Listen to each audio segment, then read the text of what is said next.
All right, it is time for our week one post-game show for our fourth Arizona Cardinals season here on the Red Rain podcast. Let's welcome in your host, Walter Mitchell. Thank you, Kyle Little Rock Ledbetter in his Texas Rangers hat. He's really mixing it up for us here on the show every week. We don't know what to expect. The Rangers were champions last year, was it? I think. Yep, they are the defending Yeah. champs, but they're going to miss the playoffs this year.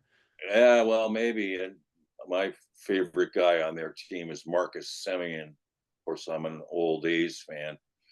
Um, and look out for my A's next year, baby.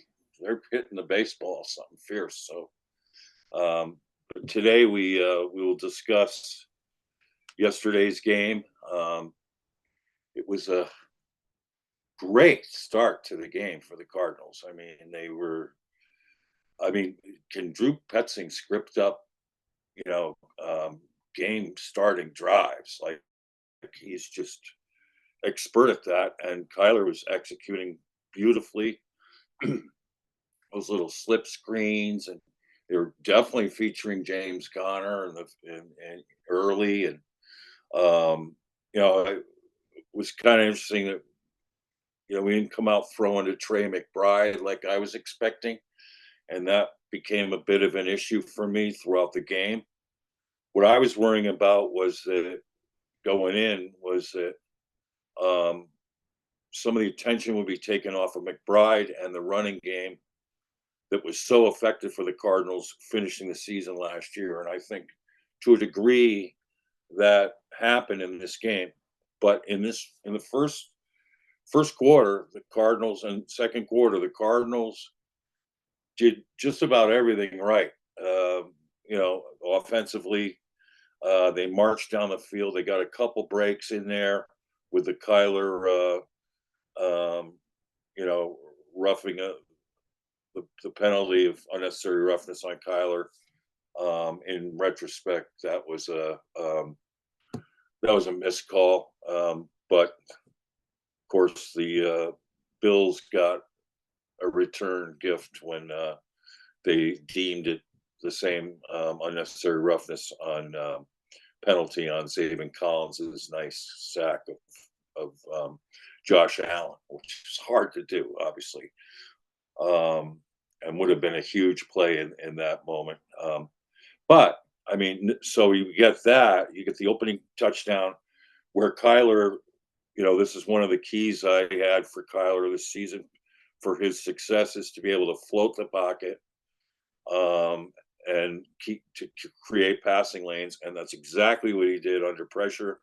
He scooted a little to his left, found Michael Wilson open in the end zone and laid it right in there. Bingo. Cardinals up 7-0. Kind of the way they started games last year, very much so. Deja vu all over again for that. And then, one of the huge plays was Roy Lopez getting a strip sack on Josh Allen and Justin Jones being on the spot to pull in the fumble and cover it. That was awesome. And then, to be up 14-3 with all the momentum in the game. The biggest worry would have been, okay, the Bills get it one more time in the half. Can they score a touchdown there and they get the ball coming back out? If they can score both touchdowns, they tie this game and change the momentum. And unfortunately, that's exactly what they did. And Josh Allen took over the football game late in the second quarter and put his, foot on the pedal for the rest of this game. It was certainly the most dynamic difference maker in the game. But the Cardinals had their chances and squandered them. Their play in the second half was really disappointing on both sides of the ball. And we're going to talk about all that, but also, DJ Dallas breaking free and having, the first return touchdown in the new kickoff era was really exciting. And it came at the perfect time for the Cardinals, who were reeling by then, down by 11 points, having squandered a 17-3 lead. And it put the Cardinals back in a position to try to win the game at the end. And we'll break down what happened at the end of the game too, which was disappointing and frustrating because the first pass to Dortch, he got tripped and knocked, should have been an easy call, and it wasn't made. The second one's a little more dicey because you can't see the angle properly to see if, in my opinion, to see if there was clear enough contact to call it down there at the pylon. But the amazing thing about that was that the ball got there and got clean all the way through to Dortch's hands. And I don't know if he's looking into the sun on that play or whatever. He's having trouble getting his other arm over, but that was a catchable ball, believe it or not. And then, of course, the frustration of missing Marvin Harrison Jr. wide open on one of the worst blown coverages with a game on the line I've ever seen. That is frustrating and disappointing.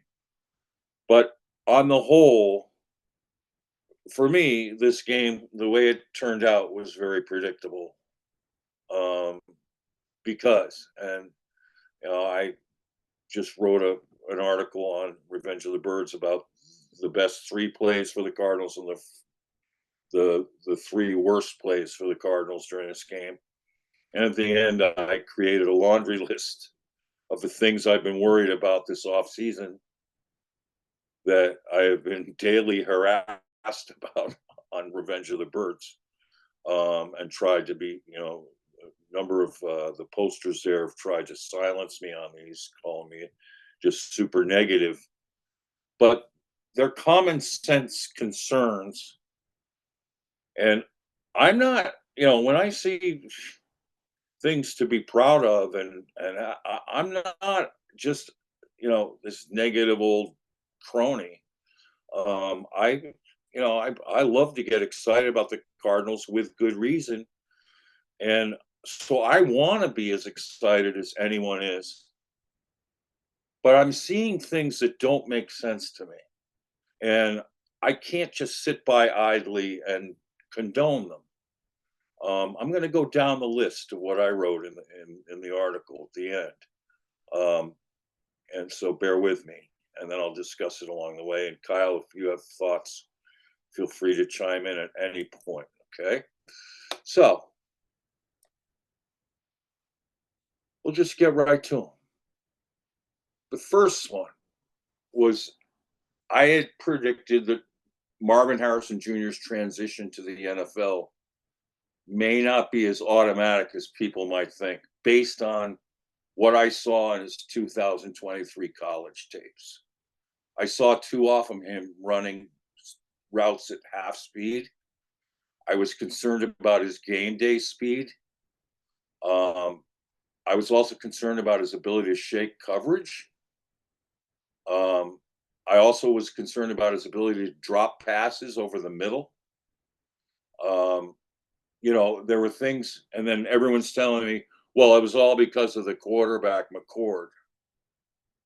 Okay, going back and look at McCord's last 2 games at Syracuse. The guy has been on fire. And I said so at the time. He's a much better quarterback than people were giving him credit for. And he was Marvin Harrison's high school quarterback. So he should have had that connection. So blaming Marvin Harrison's struggles at times last year with Ohio State on McCord, I think, is a convenient mistake. So, yeah, no, he wasn't C.J. Stroud. But if you look at his numbers and if you look at the outcomes, they were virtually the same. 11-1 seasons, losing to Michigan and whatnot. Now, it doesn't mean I don't see the great talent in Marvin Harrison Jr. I do, but I think that you've got a game plan for him to give him a reasonable plan. And in this game, the game plan for him, I thought, was just flat out awful. I mean, coming right out of the gate, he should have thrown to him sooner, for one, and gotten him involved. They should have been, Jonathan Gannon said after the game, oh, well, they were clouding him. So that's bullshit, okay? They were just bracketing him like normal teams do on a wide receiver one. They're putting a safety to his side, all right? So that Hopkins got that. Fitz got that. Anyone who's played the position gets that. That's why I was saying during preseason, you want to work those kinks out in preseason games. You don't want to go into the first preseason game having not worked that out. And they had an ample chance to do that, and they passed on it. And it cost them in this game. It really cost them. If they had the right plan, they should have been running him on short motions. They should have been running him on long motions into like ghost fades. I mean, there were ways to get him open in this game and make him a factor that would have taken the pressure, put the pressure on their defense in ways that never happen in this game. And, they could have, and they could have boosted his confidence. I mean, he's really good on crossers. I mean, look at some of his greatest plays at Ohio State were on, crossing patterns. And they could have put him in the slot at times. I mean, they could have done a number of things with him that I just thought were totally absent. And, the first pass it's kind of weird, but, I saw him do that against Michigan. Drop, passes over the middle. I think he gets a little anxious, as a lot of players do. But he came back and they threw him on the next play on an out pass. That was great by Petzing. He got the catch and got in the, and then he was routinely ignored after that, practically. Oh, there was a first chance to throw at him that was supposed to be a back shoulder play that Kyler was, motioning to him that they were not on the same page. Again, that's something you can work out easily in a preseason game and not have it cost you on week one. So, that's why I said the Cardinals should not go into week one without working Kyler Murray and Marvin Harrison Jr. and the entire offense through the kinks in at least one preseason game. I mean, the Chiefs played Mahomes and his crew in 2 preseason games. They gave them 24 snaps. I mean, Mahomes and the Chiefs do this every year. And I argue that, if they do it, it might be a good idea for everybody to do it. I mean, look at their Ravens game, opening game. Ravens didn't play their starters. And, here's what Ravens, 0 snaps in the preseason. Mahomes and the first team offense for Kansas City, 24. Here's how the game ended up. PFF grades. Overall, Kansas City, 72.5. Baltimore, 62.0. Offense, Kansas City, 76.7. Baltimore, 67.0. Defense, Kansas City, 62.6. Baltimore, 54.6. Special teams, Kansas City, 71.8. Baltimore, 55.8. When the PFF grades come out today, you're going to see similar numbers between the Bills grades and the Cardinals grades. And there might be more of a difference, in certain areas.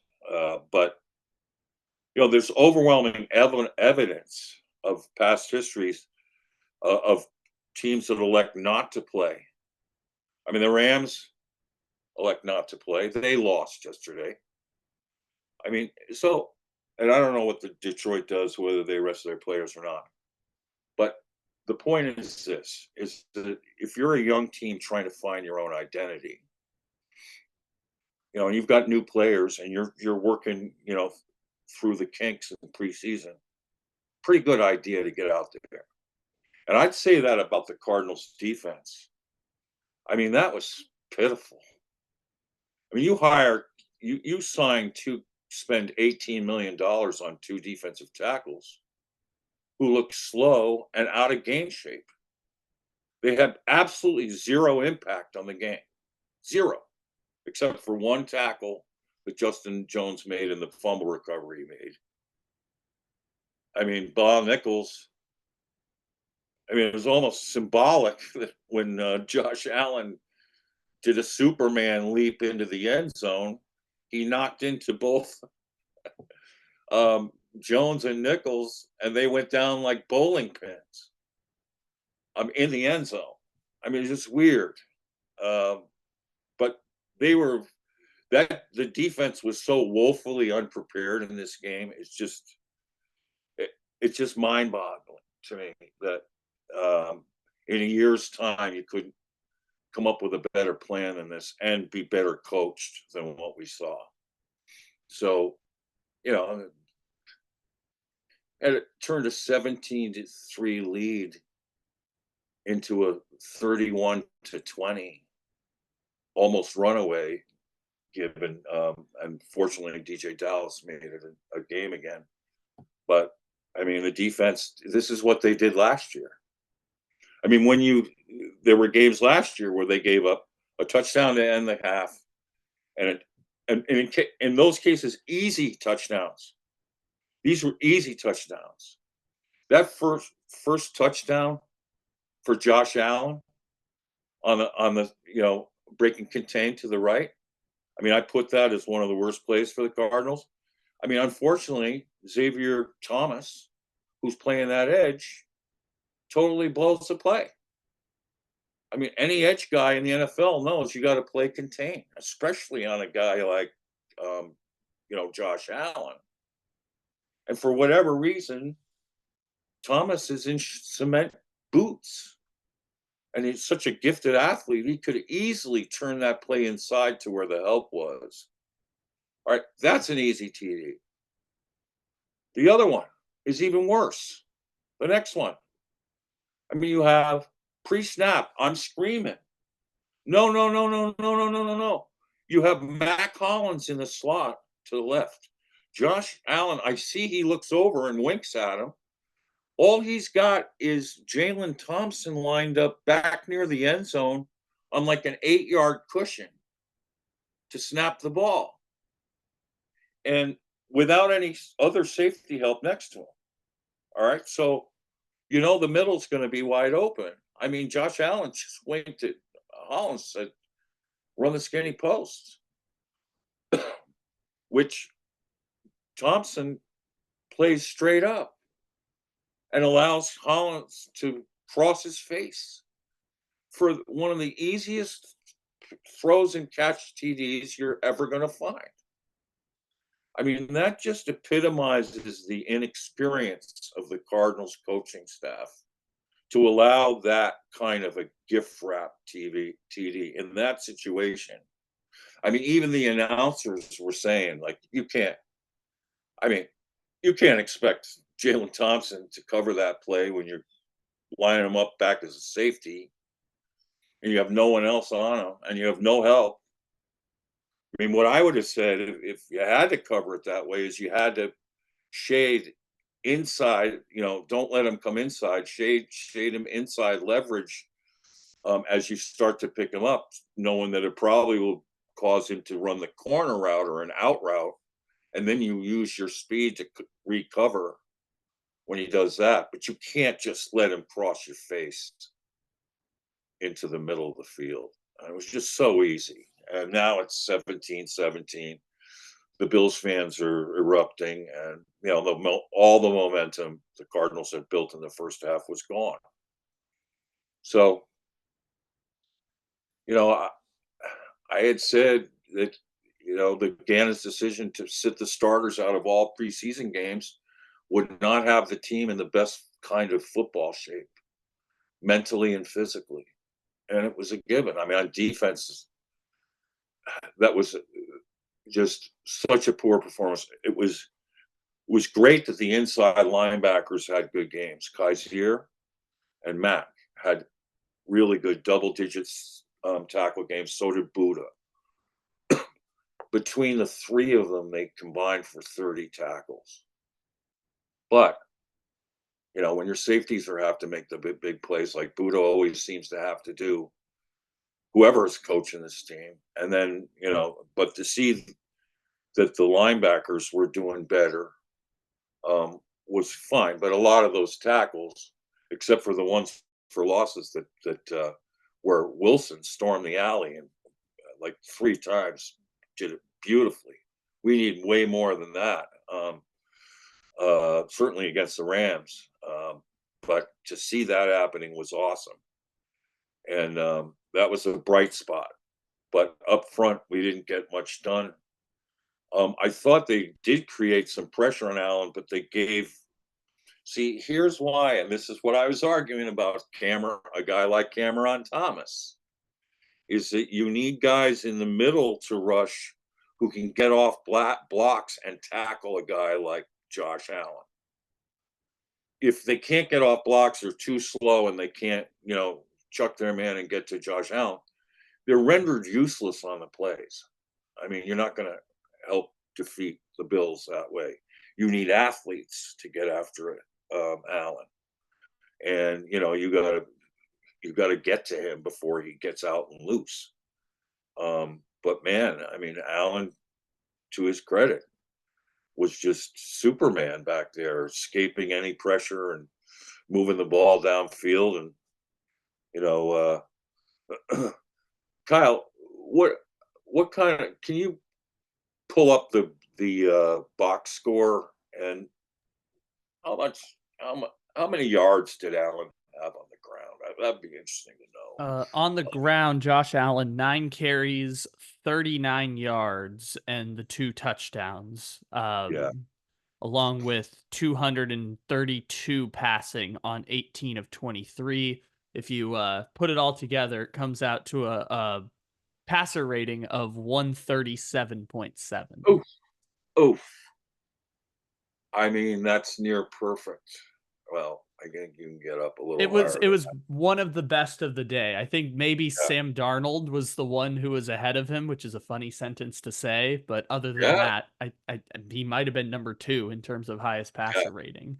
And yeah, additionally to your point on the defense, I think part of why the offense sputtered, it wasn't the only reason, but I think part of the reason the offense sputters in the second half is that the Cardinals only possessed the ball for 8 minutes and 30 seconds for the entire right, second half of the game. right, And then if you go to that last possession where, they're in the 2-minute drill and trying to make that work out, that took up another 2 minutes of the game. So from the start of the third quarter until the final 2 minutes of the game, you have 6.5 minutes time of possession. And the only memorable play or play that you look like was a tremendous success is when Kyler is rolling out and running for 30 yards to set up that field goal. So I think even the right, offensive woes can be attributed to the defense just inability to stop much of what Buffalo was doing. And even when things went well, it just something went wrong. The one that was the most frustrating for me, and I remember saying it at the time, like I couldn't believe it, was on, I think it was the touchdown drive that Allen leaps over Nichols and Jones for the touchdown. right, They had I think it was a 3rd and 14 on the Buffalo side of the field, right, outside of field goal range. So they right, drop everyone completely back, give up right, 11 or 12 yards to Shakir, saying we're just going to keep it in front of us. But at that point, it's 4 down territory anyways. So it right, wasn't 3rd and 14. It was 2nd and 14. And they gave up a chunk play just to keep it in front of them. And then right, on 4th and 3, I mean, Buffalo can convert a 4th and 3. right. That's a really great point, and that was a very frustrating moment in that game, and not being able to take advantage of down and distance in that situation, which Cardinal fans know all too well. That's just no down and distance seems safe with our defense. And, I mean, we're not going to win games with defense like this. We're just not to. But and people were calling me a Austin Fort hater, which is not true. I mean, I like Monty Austin Fort. There are decisions he makes that I question, which is well within my right. And it kind of surprises me, some of the decisions he's made, which are so antithetical to what Patriots would do.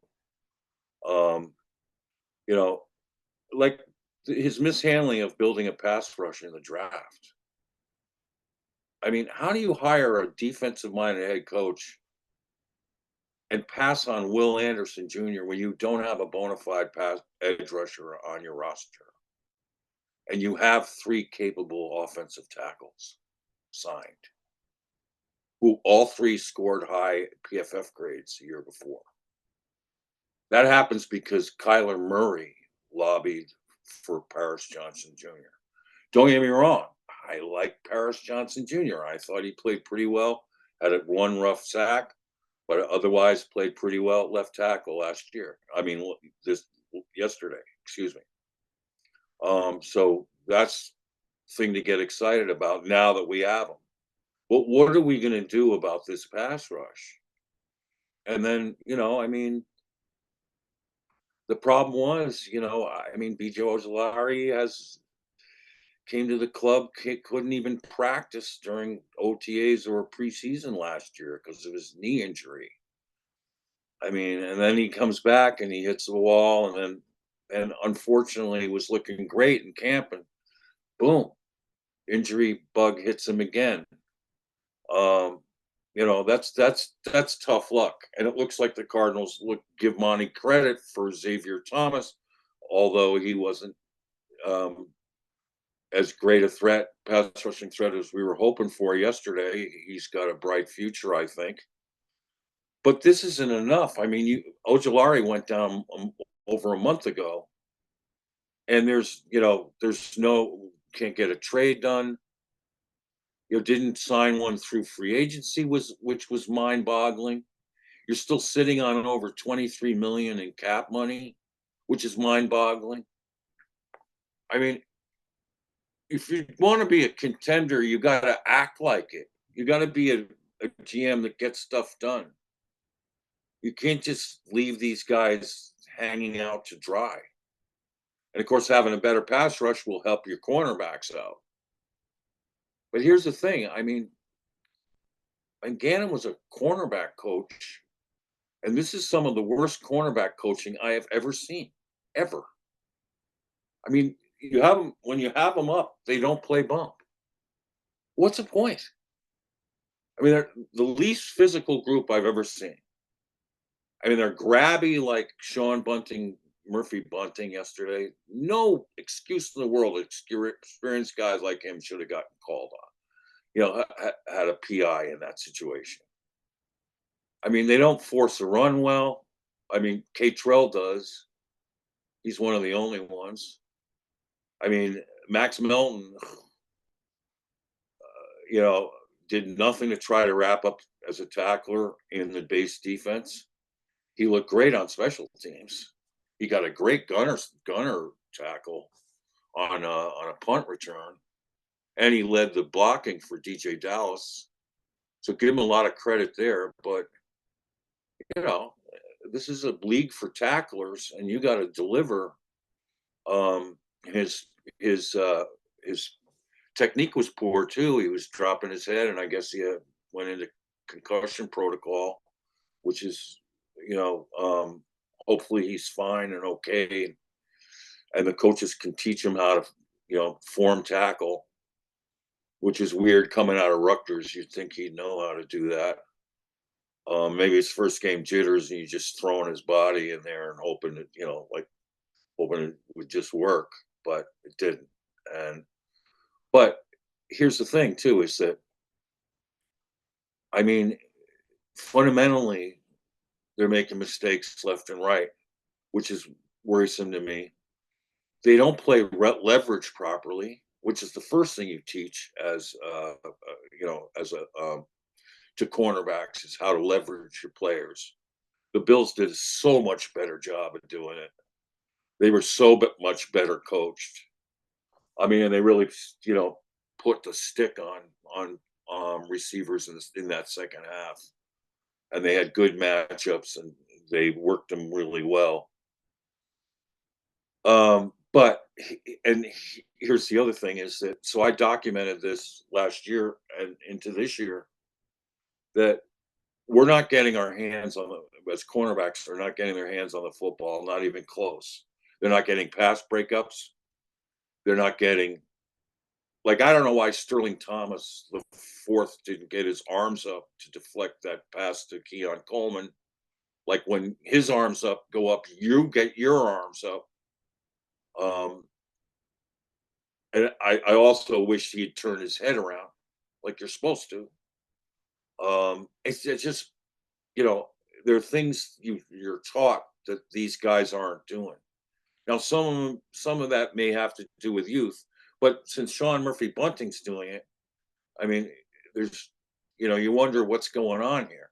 All right, so um, that's really concerning to me. Now, 0 interceptions from cornerbacks. I mean, I think Garrett Williams had the only one last year. That was a great play where he barreled back towards the end zone and picked a pass off. But we're not getting our hands on interceptions either. Do you know in this preseason, for all the cornerbacks we played, there was all 3 preseason games. There was only one pass breakup that was by Darren Hall, by Starling Thomas the fifth, excuse me, and there were no interceptions again.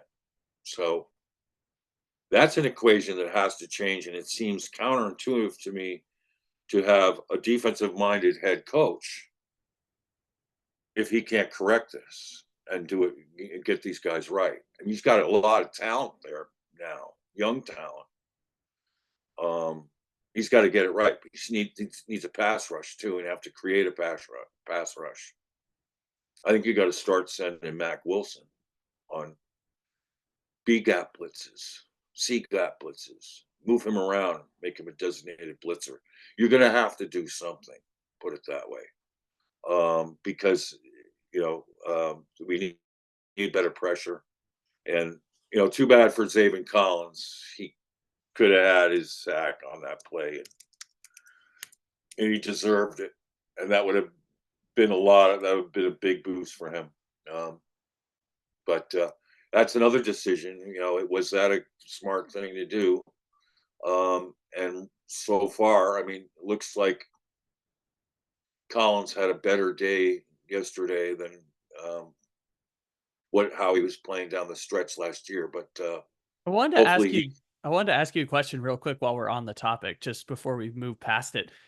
I know they called roughing the passer and it was weird, but on the Collins sack, didn't it seem like he did kind of get his hand in the collar of Josh Allen's jersey on the sacks? Like even if they had called it not roughing the passer and just called it an unnecessary roughness, do you think he still should have gotten called for well, that? great question. Initially, I think he got like an index finger in there, but it quickly slipped it out of it and grabbed the jersey in front of the collar. So it wasn't prolonged enough to yank down. I mean, he never yanked the collar down. He got his hand up in the collar area, but then slipped it down and grabbed that's the way I saw it, was slipped it down and grabbed it. And the announcers also saw it that way. Okay. And We then could they I just even wanted to Gene ask that while we were Steratore. here cuz I Yeah, saw it during the game and I didn't have anyone to bounce it off of and I was like, right. I don't know. Gene Steratore said that it was a good sack. But you would right if there was visible tugging down on the collar and you got it, for long enough, then it would have been, horse collar infraction. But David did a nifty job of getting his hand in above the numbers under the collar, and then getting Josh Allen down is no easy feat. So, he was up to that task and he should have been rewarded, and unfortunately, he wasn't. Um, I also just don't understand um, Gannon's decision to skip the last 2 days of mandatory minicamp on the field workouts. I mean, if you're building a culture, you got to teach a team how to finish. And symbolically, that's not what great teams do. Is just decide, we'll just take the next 2 days off. And that again, this is what worries me about Gannon. I mean, about Ossenfort. I mean, he cut his teeth working for Bill Belichick, whose mantra always has been no days off. And again, I mean, if you want to pay attention to someone who's got 6 Super Bowl rings, maybe you might want to do that, And so, and his defenses were Super Bowl worthy. Okay, it wasn't just Tom Brady. I mean, no one confused the likes of Peyton Manning better than Bill Belichick did. At a time when Manning was the biggest threat to unseat the Patriots and other quarterbacks. No one game planned better for that than Bill Belichick. And Bill Belichick played his starters oftentimes in 3 of the preseason games. And I saw him playing Brady into second halves. Because you just can't, if you're trying to build a team and build, football game shape can be built through those situations because you got to get your bodies hardened. Plus, mentally, you want to get yourself on the page, and it's such a sinking of the entire unit. Like, here's another thing that really disappointed me yesterday. I mean, James Conner only had 3.6 yards per carry. One of the reasons why was the pull blockers weren't landing. They were out of sync. This kid Lewis, a slight frame ducks under him every time and makes a tackle. You had Frohold out there missing. You had Evan Brown out there missing. I mean, with guys clearly they could have just lined up and plowed. But this is why in preseason you can work this. If you're a zone blocking scheme team, you need practice like that in real game situations to get it synced. Now, hopefully that'll change next week and they'll be focusing on it for playing the Rams, So, these are the things that you can correct. But it would have been nice to be better synced up coming into that game.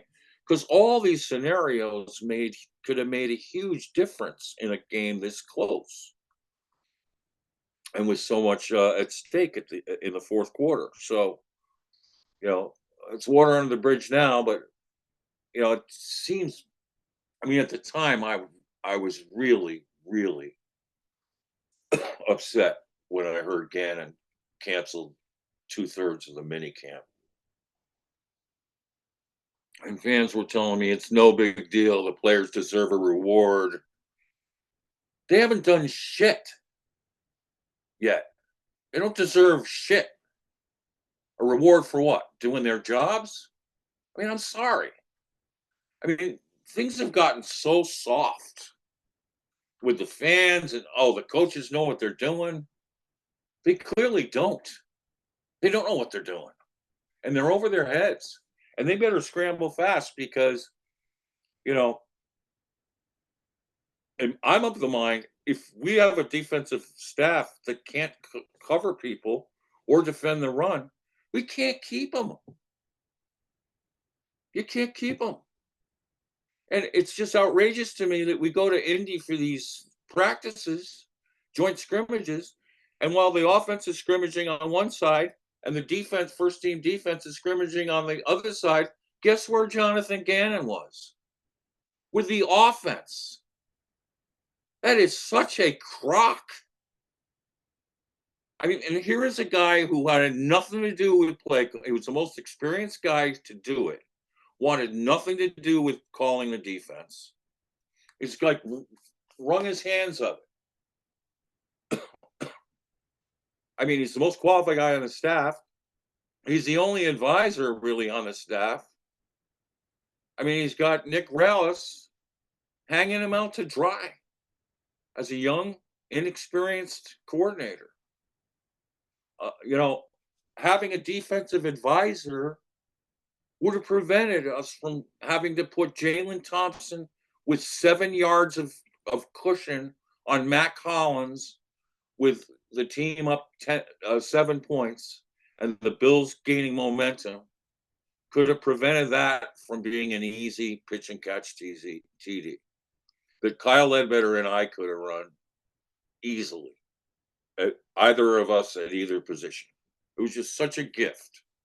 I mean, those are things, mistakes you make that are so preventable, and they have to be thought through properly and designed properly. It's just a total giveaway. So, Well, you brought up the young, experienced coach part of it, and I'm curious how long the inexperienced thing is going to check the box for Nick Rallis, because a lot of coordinators don't get more than 2 years of trial period to kind of figure right, things out. Like, he right, has now called 18 games as a defensive play caller for the Cardinals now. Offense has seen noticeable improvement under Drew Petzing to where you haven't seen noticeable improvement under Nick Rallis. And people can make the argument they don't have as many skilled players on the defensive side of the ball, and they've tried to address it, and it's a work in progress. But you're going from being bottom 3 in the league last year to a rough start to this season. And maybe the inexperience is fair in terms of him being a first time coordinator, but now after 18 games of experience, I feel like we're starting to get a representative sample size to say, this might not be the answer we were looking for. And honestly, there's so many issues with the defense right now. I think it's also unfair to put it all on Nick Rallis at this point right. too. No, but get him some help for crying out loud. But it's too late now. Um, it burns your butt. I mean, Marvin Lewis, an Arizona native, goes to Las Las Vegas. You know, I mean, he would have stayed in Arizona. Pay him, And that get Las him up. Vegas defense looked pretty good yesterday. I mean, it wasn't perfect, and the offense really let them down more than anything else, but that Las Right. Vegas defense looked pretty good. They're pretty dang good, but and they got a wealth of coaching on their side. He was really smart of Antonio Pierce to do that because as a head coach now, it's nice to have a guy like Marvin Lewis say, Marvin, take him today. I need to, do something over here. Um, Nick Rallis doesn't have that, luxury. And I want to say this: love listening to Nick Rallis talk. Love his the sort of video stuff he does. I think he's a promising young coach, but I think that you know this to have the instincts of what to call in a game takes years, and if you don't have someone with you who's done it before, Gannon did it for 2 years with mixed success. Had a great second season until the playoffs or the Super Bowl. He also had horses left and right on that team, which is nice. And curiously, the fans in Philly still didn't like a lot of what they saw, particularly in coverage. And that's what worries me here is that, I mean, it's just so. It was amazing to me too was how talk about Kyler missing Marvin Harrison on the strip sack that that Roy Lopez got.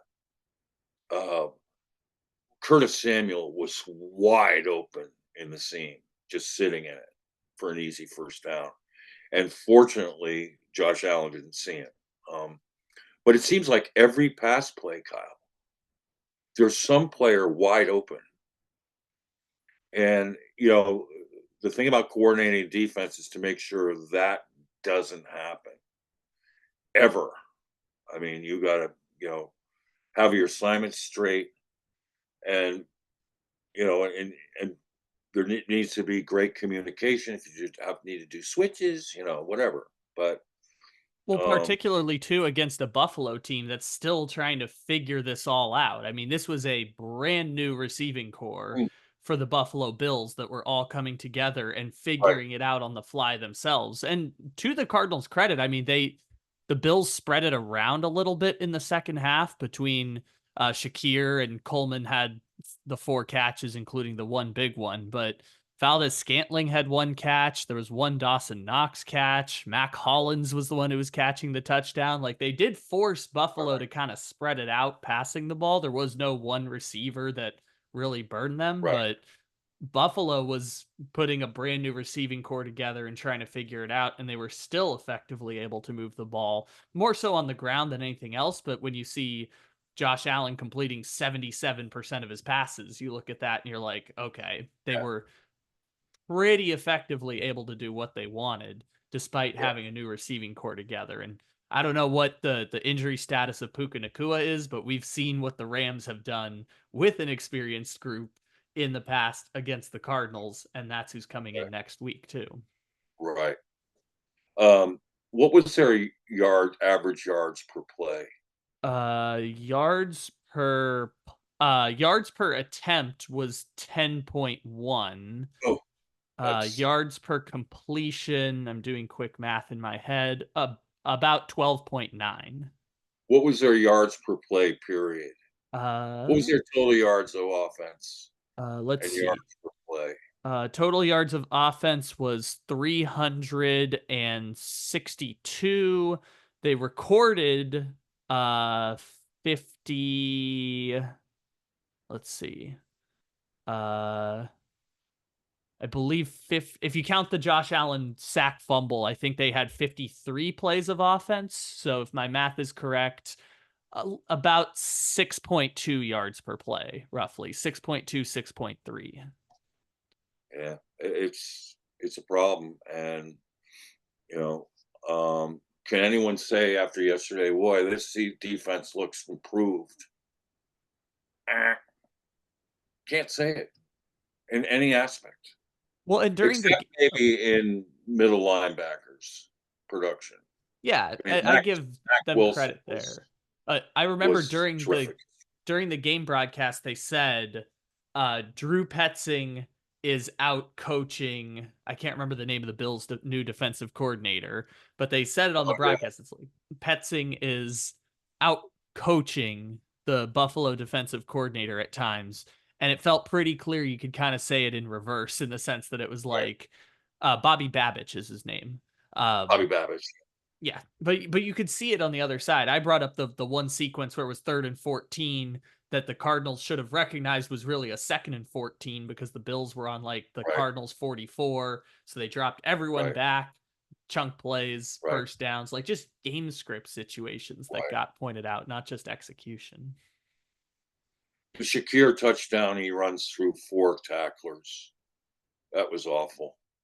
The thing about Petzing is he is truly gifted at scripting first first half plays. In second halves, he's you got to remember he's only called. This is now his 18th game of his OC career. When he's off the schedule, his play calling is really suspect. But you know what? That's kind of true for anyone going through the play calling. There's a lot of pressure to call plays. You have to have sort of something in mind. The best ones have a play in mind already before the play you just called in happens. I mean, you have to stay on top of your call sheet, and you have situations written down on the sheet. And I remember, I mean, calling plays as a high school coach. There were times when I just couldn't stay ahead of the down, and I had to just make snap decisions. Then in retrospect, I had to go back and look at what could I have done better. It just takes so much time and instinct. Plus, you're catering this to the opponent. I mean, his 2-minute drills have not been good, except for the Atlanta one, where Kyler gained most of it on on his great scramble last year. Um, the 2 minutes have not gone well. Kyler seems out of sorts on those situations when he should be lights out, and he always has. He's been throughout his 6 years in the NFL.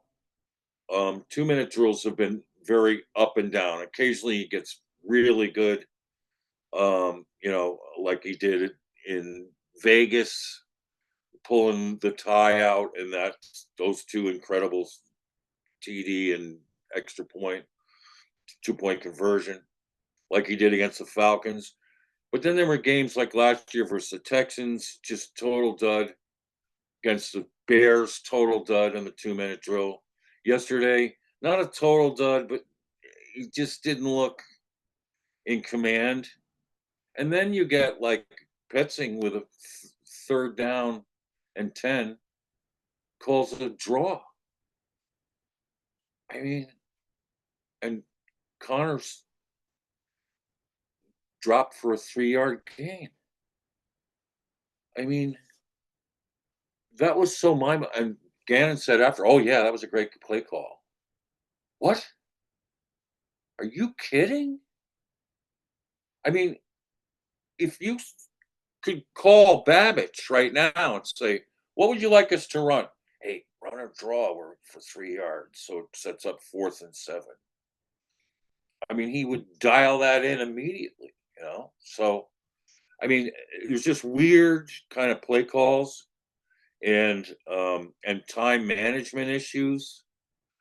Like, they were just letting the clock run down, and sometimes you call a timeout to just get yourself reorganized, and you can call 2 plays in the huddle off a timeout. Could have helped. And of course, the missing Marvin Harrison Jr. wide open was really frustrating. And the last throw to Dortch was kind of like a Hail Mary, you know, like the Hopkins one, except more on a straight line. And Yeah, on that Dortch last did. play, on that last Yeah, play, Buffalo blitzed obviously, and they set it up for Dortch, which I thought was fine. But in my mind, I was like, if on 3rd and 10, even if you throw in front of the sticks, but just say you do a different play call than the draw, even if you throw in front of the sticks, if you get it to 4th and 3 or 4th and 4, it makes it easier to where if Buffalo does blitz, you can just have McBride slide out, little quick pitch and catch. Now you've got a first down. You can put together 3 shots at the end zone kind of thing. I think the 4th and 7 call to go up to Dortch was a byproduct of being so far from the sticks and only having 30 seconds left. I think if the right. play call changes on 3rd down, it doesn't have to change dramatically. I'm just thinking like throw it to either Connor or McBride or call a package for DeMercado, because those pass plays to DeMercado were working great in the first half. If you just call something like that, and on 3rd down, it changes what they had to do on 4th down, where Buffalo's rushing 5 and you have to throw it up to Dortch on the sidelines.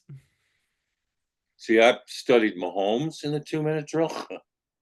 Mahomes is I'm going to get you up the seams, Mm-hmm. and I'm going to get you all worried about that, and then attack the perimeter. He does it every time with tremendous success. And like against the Bills in that playoff game, will you ever forget that, where they came back from with like, what was it, 20 seconds left on the clock in a 2-minute drill, and they end up scoring a touchdown to Tyreek Hill. I mean, in 20 seconds off like 3 quick plays. I mean, Mm-hmm. unbelievable. Or And even the if first one was Tyreek up the seam, and that he caught and maybe got a 7 or 8 yard rack on run after catch. It's just I mean, put it this way: Mahomes isn't I'm just going to throw to the running back over the middle like everybody does for 5 yards, which to me is useless. I mean, in those situations, you've got to go 75 yards.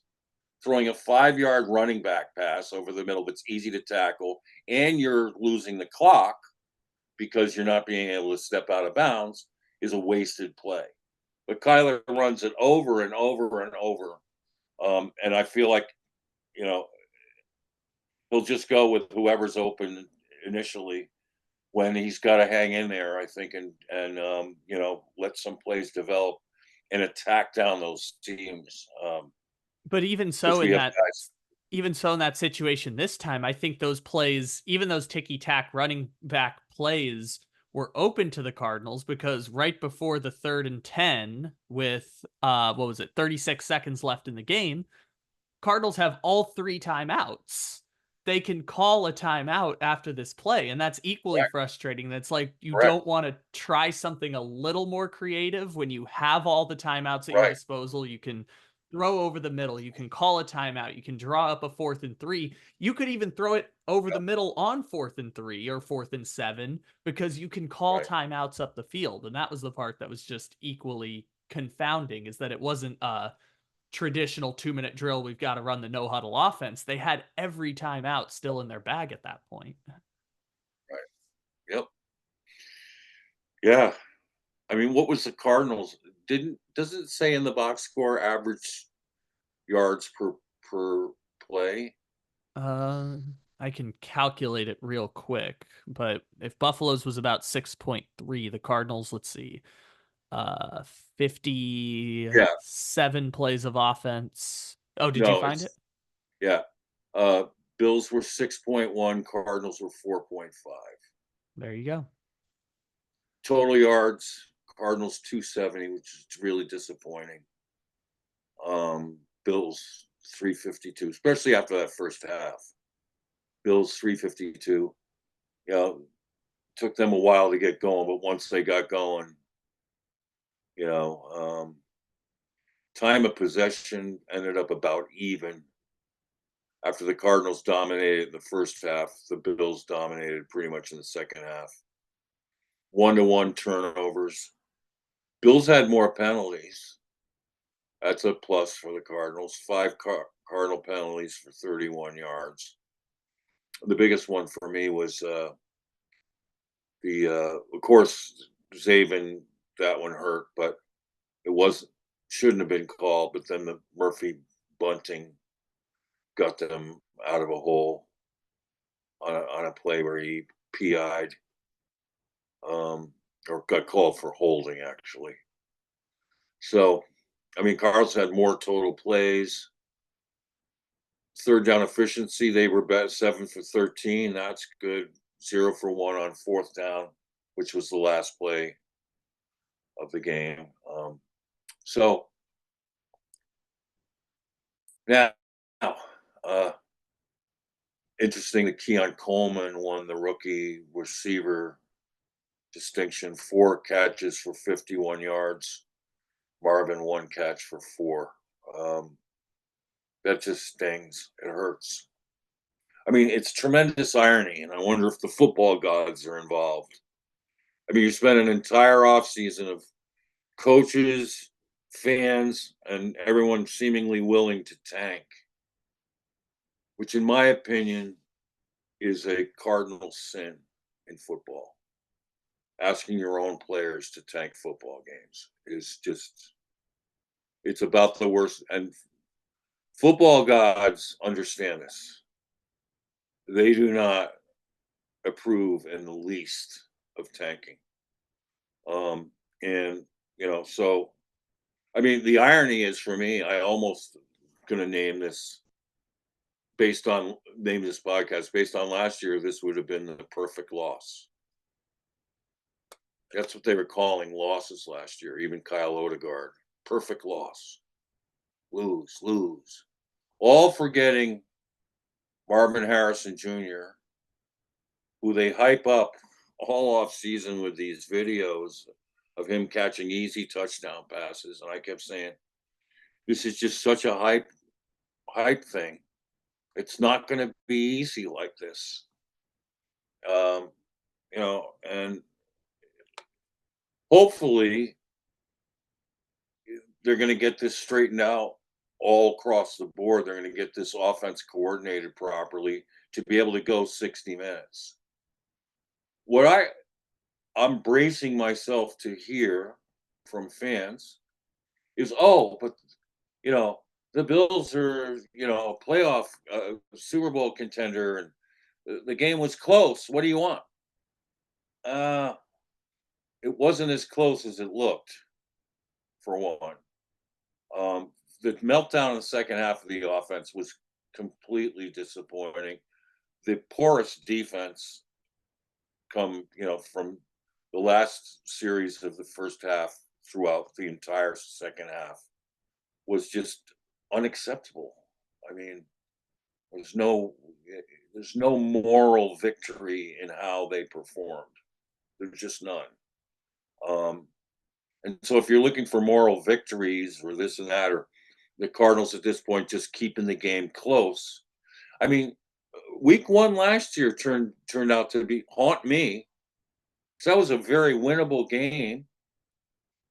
And we had to rush in a quarterback, and he fumbles twice in the second half and cost us the game. I mean, you know, in retrospect, we could have won that game. We beat Dallas. You know, we could have been 3-0 last year, and you never know once you get off to a hot start and you gain momentum and people get confident. Is this a confident football team right now? It doesn't look like it to me. It looks like they've been hyped up to think there's this special thing going on. But when it comes down to winning games and having the toughness and the mental toughness and the physical toughness to do it, they don't seem up to the task. And Kyler, with his experience, should have looked better than what he did. Those sacks he took yesterday without float in the pocket were brutal. I mean, it was just like third and give up all over again. That was brutal. I mean, here's the other thing. You have Kelvin Beachum coming in at right tackle. I'll tell you why he's struggling at right tackle. Because the coaches have been playing him almost exclusively at left tackle. And if you think that the transition, even though Beachum played right tackle very well for us for 3 straight years, it's when you're used to playing left tackle in practice and then you're playing right tackle in the game, it's a transition. Plus, he had Greg Rousseau on him, and Rousseau's a really good pass rusher. And so, here's what an experienced, offense coordinator would have done. He would have put Tip Raymond in to cover um, and bump Rousseau. That's what you do. You realize, oh my gosh, well, Kelvin's even on normal years, Kelvin, having to block Rousseau with his length and speed, probably a good idea to chip him. So these little nuanced, adjustments you can make that could have bought Kyler a little more time. But Kyler, as a quarterback, has to start sensing pressure better. In those situations, he shouldn't have been, stuck flat-footed at the back of the pocket. And he should have been on that last one. He could have broken contain easily, gotten around Rousseau easily on that play, and just allowed himself to sit there long enough to get tripped up. He's got to have a better feel. And he's 6 years in. It's just worrisome whether he'll ever really get it entirely. But because in those situations, I mean, Josh Allen, did he get tripped up? No. I mean, when he felt it, he got around it. That's what you have to do. That's what Mahomes does for a living. That's how he. That's why he's so special. Is you rush him like crazy, and he finds a way out of the maze and into the end zone, either running himself or throwing it into the end zone. Kyler's got that in him, and I'm going to end this on the 4 things that I recommended that Kyler address in the off season to elevate his game to where it needs to be. Because for people who keep saying, "Oh, thank God he finally has a good coaching staff," all right. Until Kyler gets even remotely close to winning, being on an 11-game win team, and QBR wise and rating wise for what he put up in years 2 and 3. Making that kind of statement is just foolish. I mean, he's nowhere near playing the way he was under Cliff Kingsbury in years 2 or 3. And people want to, anytime he just makes a play, they want to say, "Oh, now look, he's got a great coach." It's just the numbers have to show first, okay, before you crown these guys as better coaches for Kyler. But here are the 4 things. First of all, off the field.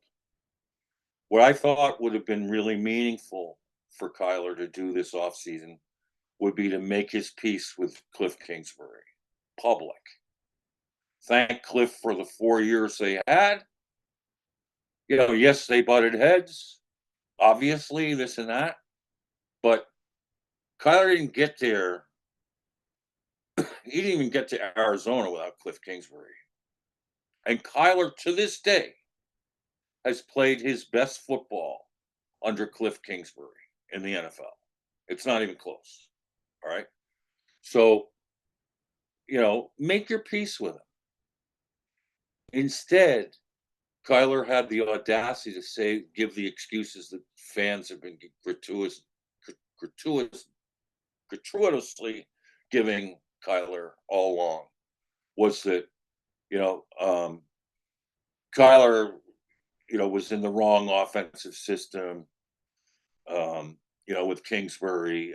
Kingsbury ruined Kyler, which I don't think Kingsbury's ever ruined a quarterback in his career. And that's, and that in Kingsbury's offense, Kyler had to do everything. He had to play hero ball.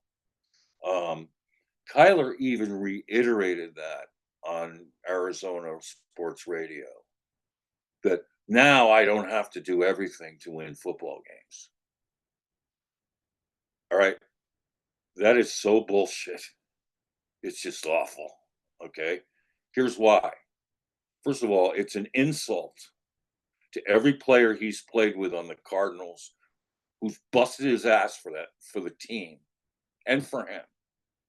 It's an insult to Kenyon Drake, who ran his ass off for 2 years. It's an insult to all the offensive linemen who played hard for him and tried to block with him. To Justin Pugh, put up 2, in my opinion, Pro Bowl worthy seasons in front of Kyler. It's just a pure insult to Larry Fitzgerald, to the players that he's had around him that were good, to suggest that he had to do everything on his own. It was just so. Plus, they were, and Kyler had something to do with this, but they were in 2 years under Cliff, top 10 offenses with top 10 rushing offenses, which tells you right there, Kyler didn't have to do everything. And then you need to explain to me why in that same offense, Colt McCoy wins 3 NFC West games in that stretch, and Kyler hasn't won one yet since. And not only did he win those games, he won them all by the middle of the fourth quarter. He excelled in all 3 games. On the road, in Seattle, in San Francisco, in LA, with 1 starter left on the offensive line. So, what, did Colt have to do everything himself? No. But for Kyler to have the audacity to say that and buy into that, the very excuse that fans are making, it's so convenient. And he jumping in on the scapegoating of Kingsbury is so convenient that, and I've said this before and I'll say it again. If you wanted to get a coach fired, Kyler did everything under the sun to provide that. And including audibling left and right into on third and longs to wide receiver bubble screens that infuriated everyone, and everyone's blaming Cliff when Kyler was the one audibling into. He was the king of the third and give up offense that entire season, throwing balls out of bounds, throwing underneath the sticks repeatedly to players who get dropped in their tracks, and now you have to punt the ball, for not being able to get a snap off correctly, for being jitterish the whole time, for throwing your own guys off sides. I mean, if you wanted to get a coach fired, and then by F-bombing him on national TV, if you wanted to get a coach fired, that's the way you do it. Plus, showing up late at meetings. Plus, being what players called was a monster in the building. Impossible to coach. For him to flip around and try to say, "Yeah, it was Cliff, man." I would have been better off without Cliff. Now I have this genius in Petzing. It just, I'll tell you what, football gods listening on that, be just like, man, you haven't learned a thing. And this is meaningful. I mean, it's meaningful. I mean, go look at rookie debut, Jaden Daniels. He put up some better numbers than Kyler against a really quality defense. I mean, he had more rushing yards. He had more yards per pass. So Cliff got off to a decent start with Daniels. Daniels got game, man. I mean, but to not make peace with Cliff, I think is going to haunt Kyler for a long time, because the karma will be that, and when everyone looks back, gee, the irony was he peaked with Cliff in year 3 and never got back. We hope that's not the case, but when you don't make peace like this and get straight with it and own your own part in this, that's what can set you back. And I think will set him back if that continues. Because like yesterday, he was making excuses again after the game. The Petzing doesn't tell him to do this or this and that. So he's putting stuff back on Petzing. All right, so the name blaming and all that, name game. Secondly, was that he ought to take those millions of dollars he's getting for showing up to OTAs and devote it to team members. Now, Kyler did that. He took the guys out to LA for a bonding trip. Too bad it didn't show up more in their level of play yesterday, because there wasn't a lot of bonding going on in that second half with him and his receivers. But maybe that is going to start to carry over, and we're going to see it in games. And that was a really good move on Kyler's part, and his dedication has been much, much stronger. But you also have to worry. Here's the thing where Austin Fort could have come into play. You don't say to the fans, "Oh, I want to stay here and win multiple Super Bowls." You just don't. You know who said that? Was Josh Rosen when he was drafted. I'm going to win multiple Super Bowls. I mean, there's a reason why under Belichick, everyone was banned to say the word Super Bowl until the team was in it. I mean, you just don't, it's just creating this false, like illusion of grandeur. Like, did we see a Super Bowl winning worthy quarterback in the second half yesterday with a game on the line? I mean, here's the tremendous irony. I mean, and this is something that football gods would pay attention to, would be, because anyone would. What was Kyler's best chance to win a Super Bowl since he's been a Cardinal? Going into year 4. Hopkins still there. Hudson's still there. J.J. Watt's still there. Going into year 4 was his best chance. How did he handle that offseason? Was he this dedicated then? In fact, he scrubbed everything. He quit on the last game. I mean, these are the things that are going to haunt a player if you don't come clean with it and come clean where you were. And where was the Super Bowl? In Arizona.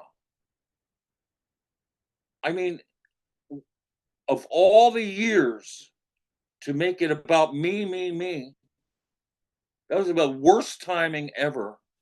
And it took down that whole team.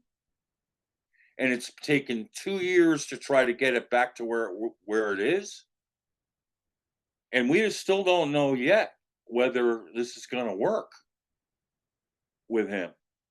But to put that kind of expectation of I'm going to win multiple Super Bowls here, it's just whoever's advising him to talk that way.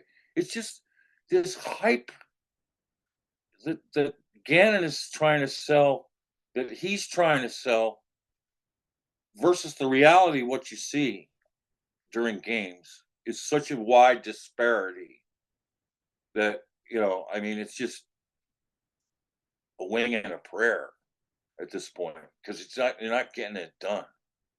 And then quarterback wise, the two things I've been focusing on for Kyler for 2 years is one, you need to run the ball up the middle against pass rushes 3 or 4 times a game to back them off.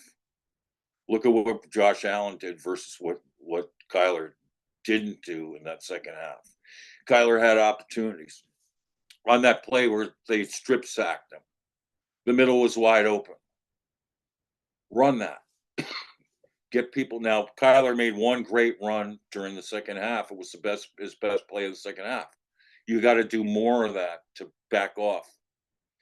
If you got a speed rusher like Rousseau, tell Beach to ride him wide. I'm going to run underneath him on the next play, something like that. But so we need more of that to back the pass rush off. And the other is to float it. He floated beautifully with the Michael Wilson touchdown, which, turned out to be, I think his only touchdown throw of the day. That was really good. More of that. And he's just not instinctive with that. But Israel Wolflick, his quarterback coach, is saying that Kyler sees the field as well as any quarterback in the league. I don't understand how Wolflick can say that right now, but that requires not standing in cement. It requires feeling the pressure where it's coming from and shifting your feet opposite into open areas. And that's something Kyler really needs to improve if he's going to keep plays alive and make plays from the pocket. So I'd say, and one of the areas he got it done on 3 works in progress. So now, that's why if you come clean and if you take more of the onus, I think you're in a better position to get your career back where you need it to be and want it to be. So that's the thought. Um, the Rams come in.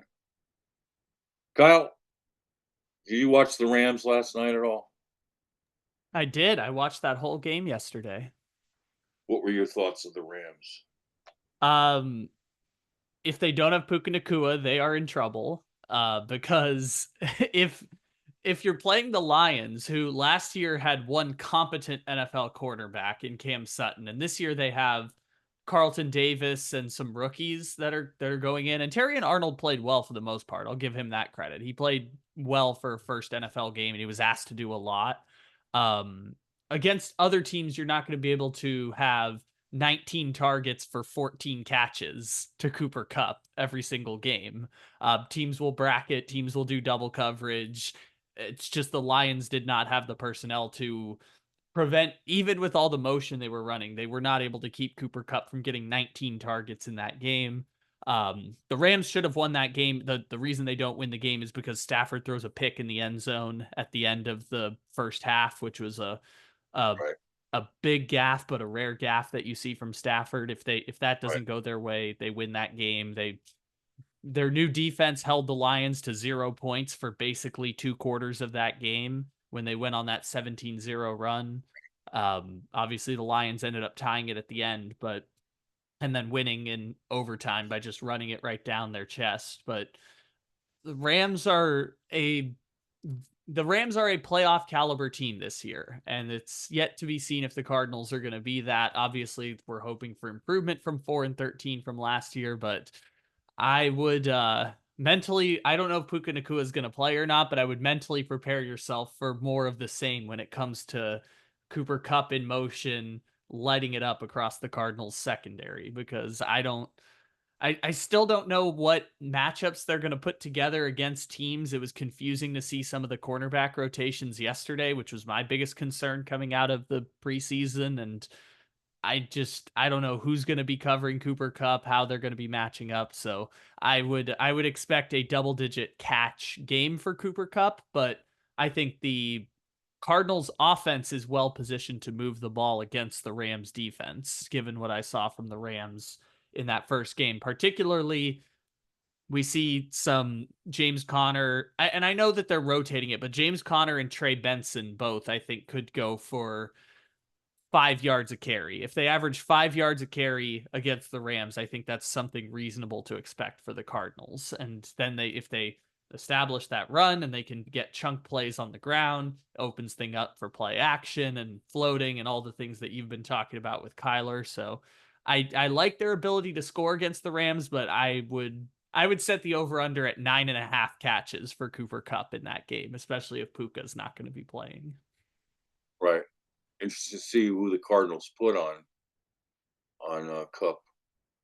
So you've got options now they haven't had in the past. Um, so I don't know, Garrett Williams maybe. What was shocking to me was not seeing the Rabbit Mm-hmm. have a role in this week's game. You know, versus the Bills have a role that I thought they'd have. I mean, Rabbit can cover the slot probably as well as anyone on the roster. Um, they got to get him in there. He's too good a player. He's one of the best 11 defensive players on the roster. So that was weird. I What think you could was you could branch that out to all the rookies too. I mean, obviously it was all of their first games, but you got no significant production from any of the rookies. Marvin Harrison Jr., one catch. Max Melton didn't have much of an impact in the game. Obviously, Darius Robinson was out, so no way for him to contribute. The yeah, Rabbit wasn't as much of a focal point.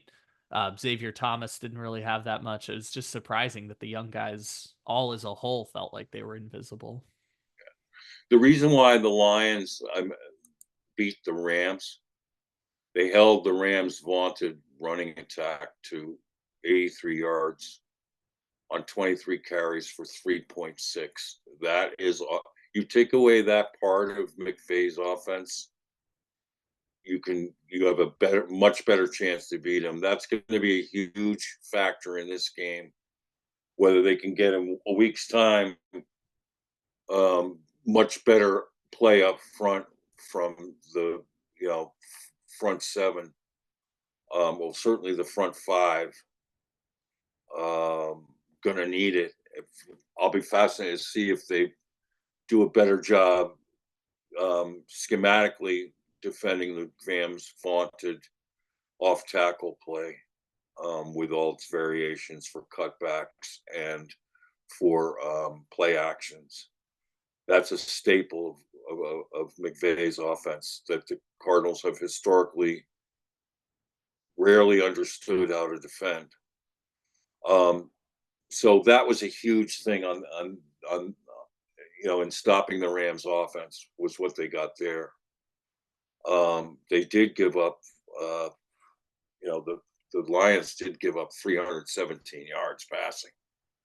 So, Yeah, I at a mean, certain if point, especially when Puka went out, the Rams just kind of went to the game plan of we're going to use the pass like the run. And I remember on the right, broadcast they showed a stat that essentially said like right, the this is a higher percentage than what the Rams traditionally do in terms of pass to run ratio, and I think at one point it was like 83% of Rams plays on offense had pre-snap motion. So it right, was at a certain point they just said every single play, run, pass, whatever, we're putting guys in motion. right. I was shocked that the Rams traded Ernest Jones, and I'm not convinced their inside linebackers are all that great. And yesterday, the Lions ran for 163 yards, 5.3, two touchdowns. That is something the Cardinals could look at and go, oh boy, if we can do something similar to that, we got a chance in this game. Adding to So, your point on the overtime touchdown drive that the Lions went to win the game, 70 yards, every single play was a run. Every single play was a running bit play. And the Lions scored the game winning touchdown just by right, running right through the Rams. right. And that's why, uh, I mean, that feeds my point about wanting to play in preseason games is those guys couldn't go have the gas to go the difference of the distance, excuse me. You know, I mean, dang. Um, so this is a huge game for the Cardinals if they can, find a way to get their mojo, pun intended, headed in the right direction. Um, what a stunner it would be to beat the Rams, um, who Brett Coleman said, we have no chance because we won't stop the Rams running game. And not with the smallish inside linebackers that we have, was his point. Although those inside linebackers, what we learned yesterday is send them on run blitzes and make them aggressive. They look really good when they're doing that. So you got that in your back pocket. But taking on those big linemen it's going to be tough. And the Rams are loaded up front with them. So and we need better games up front from the big boys, Jones and Nichols and Lopez. And Tonga had a great play in there yesterday. Got a shout out to him. It really was a great addition. Collier didn't see much from, um, and Stills didn't quite have his game yesterday, so we need it from him. That's going to be huge in that game. So, but one thing is, last thing was I'm worried about Kyler was sort of seeing him pouting and moping again on the sidelines and after the game. Um, you know, I thought last year he was looking more like upbeat under, but perhaps different circumstances, seeing as last year maybe winning wasn't a priority.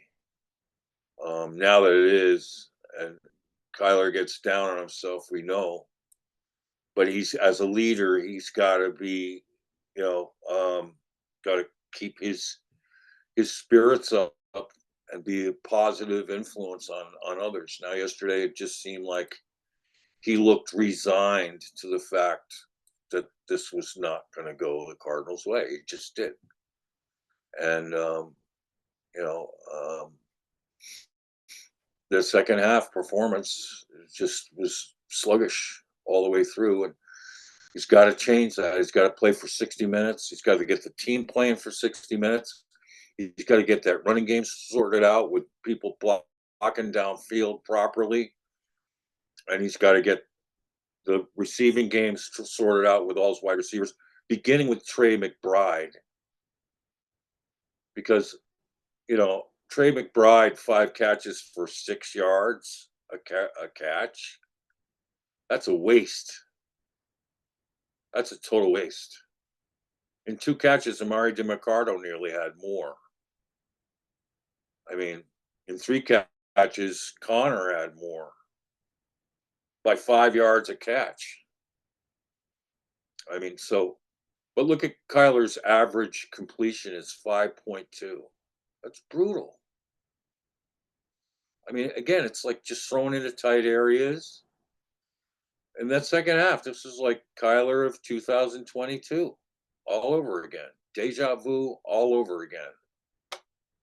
And you would have thought differently from the way he's been talking, the way Gannon's been talking, all the hype about Marvin Harrison Jr., and they don't seem to have a right game plan for him. If the game plan was, oh, he drops one ball and we'll just stop throwing to him, or we're just going to throw 5-yard passes at him, well, what a waste. While the Bills are throwing to Keon Coleman downfield. I mean, you know, what was the longest pass completion for the Cardinals? Let us find that answer real quick. DeMarcado for 24 yards. And Connor second with 22. And Dort's third with 14. Cardinals did not have one catch of over 25 yards. Think about that. Think about the short areas they were throwing into and feeding into the Bills' chances to win that game. Conversely, Coleman has a 28-yarder up that sideline. James Cook has a 25-yard running back scamper. Dawson Knox has a 23-yarder. You know, Marquez Valdez-Scantling has a 19-yarder. Ray Davis has a 14. Those are all higher than some of most of the Cardinals receivers. So that's got to change. They got a week to try to figure that out. They're at home, breaking out the new garden suites out by the field, which be interesting to see how that works out. But I'm hoping we see the kind of correct decision making that happens this week, and we see entirely different attention to winning next week against the Rams, and to atoning for this situation. Yeah, it was a tough second half. It was very frustrating. I mean, I nearly blew a gasket when with that strong wind punting, Blake Gillikin hits like a 25-yard punt, shanks it out of bounds when it could have been 80 yards in that situation with the wind. It was, and then Matt Prater getting the penalty on squibbing it not into the area. There's just all these little mistakes that add up to momentum breakers. We'll hope for a better result next week. But in the meantime, Kyle, your parting thoughts? Well, I guess I'll try and do a positive spin and then room for improvement. Because Yeah, I talked a lot about the defense, but I didn't really talk that much about the offense in our yeah, conversation. Frustrating second half offense for the Cardinals, but I will also point out it was a anomaly of a second half offensively, because from the start of the second half until the 2-minute warning when they get the ball back for the 2-minute drill, the time of possession difference, Buffalo 21 minutes, Cardinals 7 minutes. Hard to get in an offensive rhythm that way, which is partially the defense's inability to stop Buffalo, but additionally the weird DJ Dallas kick return touchdown made it so that yeah, defense was on the field for 7 minutes. Kick return, we're back on the field immediately right, situation. So again, weird in the case that DJ right. Dallas takes a kickoff all the way back, which is good. It just made it so that the Good offense point. was off the field for if Yeah, I remember, I think it was like 9 consecutive game minutes, which is 40 minutes of real time. So yeah, I wouldn't hit the panic button on that. Um, Offense, James Conner, fantastic. DeMercado, catch out of the backfield, fantastic. Both of those will be hugely effective against the Rams next week. Like I said, there's a real chance that Connor and Trey Benson could average 5 yards a carry next week for the Cardinals if they run the ball on the Rams. One part that was crazy, and I know we talked about Marvin Harrison Jr. earlier, but Michael Wilson and Marvin Harrison Jr. ending up with 2 catches for 9 yards when they were going up against, essentially after Teron Johnson gets hurt early in the game and doesn't return, who's the, you Right. know, incredible slot corner for Buffalo and all pro last year. Essentially, they're going up against a secondary of Christian Benford, Jamarcus Ingram, Taylor Rapp, and Damar Hamlin, which is a far cry from the Tre'Davious White, Jordan Poyers, Jordan Whiteheads that the Bills have had in past years. And Taylor Rapp is a Correct. very good player. I'll give him that. But against Christian Benford, Jamarcus Ingram, Taylor Rapp, and Damar Hamlin for your two primary receivers to go 2 catches, 9 yards is crazy and unacceptable. And I know they want to run 12 personnel, and I know that the running was effective early on in the game, and it was a super windy day also, which is also, we don't have to hit the panic button. It was weird circumstances, but Right. that is a part of the reason why you lose that game in small margins. If you're number 4 overall pick receiver and your number 2 outside threat against a subpar secondary on paper are only putting Right. together 2 catches for 9 yards, you are going to have some problems generating offense. And ultimately, I think you can feel good about the offense, especially because they came out and showed so much life during the scripted plays on the first drive and then turning it around with a touchdown. And even in the tough second half, Kyler still had the 29-yard scramble play that was the biggest play of the day for the Cardinals, which was Yep. fantastic. But Yep. ultimately, you take the positives with the negatives. There's no scenario where Wilson and Harrison Jr. should combine for 2 catches for 9 yards, especially against a on paper subpar Buffalo Bills Correct. secondary. Correct. That's a great recap. And you know, the thing is, what we know about Kyler is, from game to game, you never know when he's gets it in his head. I mean, when he is locked in, and when he circles a game on the calendar, and we saw this last year in the Philly game. We saw it, we saw it with Kyler. Anytime he plays the Cowboys. I mean, this is how capable Kyler is mentally. Is when he is getting after something mentally as vigorously and tenaciously as he can. And the question is, can he do it consistently game after game? We could see a quick turnaround here. You know, the Cardinals beat the Cowboys last year at home early. That came out of nowhere. It'll be interesting to see, if this is a resolute group.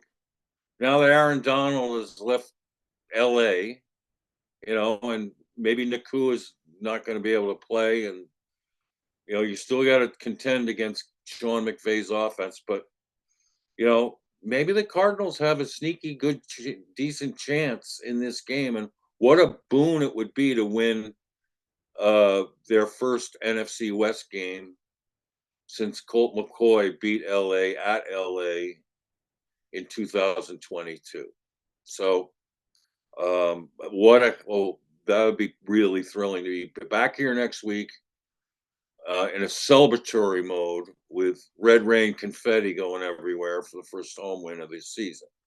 So, in that interim, may the red, red rain of Cardinals confetti shower down on you into the red, red sea. Red rain.